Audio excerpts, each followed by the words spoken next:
y hablará palabras contra el Altísimo y afligirá a los santos del Altísimo, e intentará cambiar los tiempos y la ley. Daniel 7:25. Porque de cierto os digo que hasta que pasen el cielo y la tierra, ni una jota ni una tilde pasará de la ley hasta que todo se haya cumplido. La Biblia a través de sus profetas nos han advertido las formas en que opera Satanás. Una de estas se encuentra en Daniel 7:25. Daniel advierte que llegaría un momento en el que el enemigo lograría infiltrarse en su pueblo y cambiaría la ley. Y fue en el siglo III cuando la Iglesia empezaba a verse favorecida por el Imperio Romano. Fue el tiempo cuando se mezcló con aquel orden mundial, gozando de los beneficios que el poder dominante daba a la Iglesia cristiana. Era el Imperio Romano quien establecía el orden mundial de aquella época, y sus múltiples deidades daban forma a aquel imperio. Muchas de estas deidades fueron tomadas del helenismo griego, algunas de las cuales tomaron la representación de algunos días de la semana, como es el caso de Venus, la cual era el viernes su día especial de adoración, o como el caso de Mitra, siendo su día especial el domingo, por ser el dios solar. Los paganos de aquella época solían adorar a esas deidades a través de imágenes y en su día oficial. Eran características de la adoración pagana, hacer imágenes para adorarlas en un día determinado. Cuando los cristianos se veían beneficiados por el Imperio Romano, con recursos de toda índole, en lugar de la persecución que sufrieron sus antepasados, estos se vieron comprometidos con el imperio.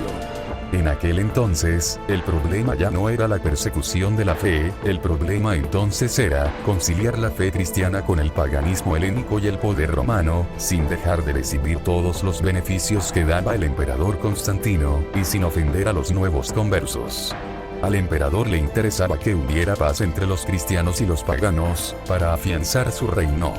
Es por ello que dejó de perseguirlos, y al ser los cristianos una religión bastante popular, el emperador hábilmente acogió el cristianismo como la religión oficial.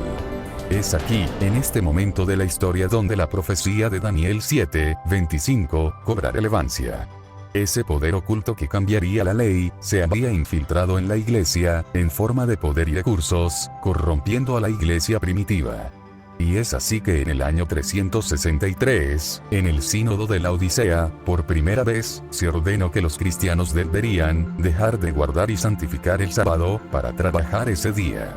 Y se deberían homologar al primer día de la semana, el domingo, día de adoración al dios Mitra, el dios solar. Es aquí donde el enemigo logra su cometido de cambiar la ley. Y se cumple la profecía de Daniel 7:25. Más tarde en el año 451, en el concilio de Calcedonia, se decretó que todos los cristianos deberán tomar como día santo el domingo en lugar del sábado. Para ese entonces la idea de adorar al dios Mitra en domingo quedó obsoleta, dando paso al día del Señor en honor a la resurrección de Jesucristo. Que por cierto no murió en viernes ni resucitó en domingo. Dejaré el enlace respectivo al final del video.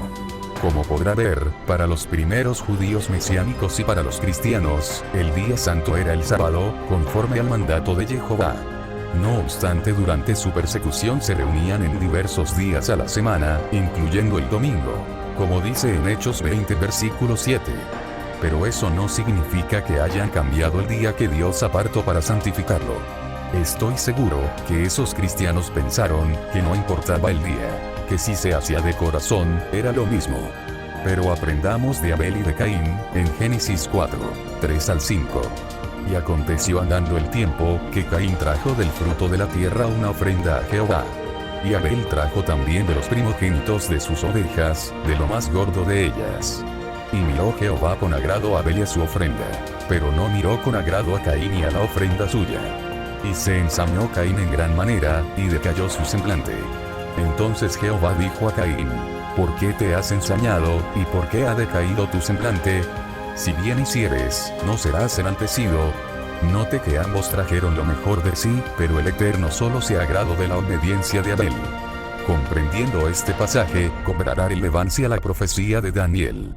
El profeta advirtió que el mundo cambiaría la ley de Jehová, y desde el siglo III, varias expresiones de la Iglesia romana, como pentecostales, evangélicos, testigos de Jehová, mormones, luteranos etc., siguen la doctrina solar que la Iglesia romana adoptó del paganismo.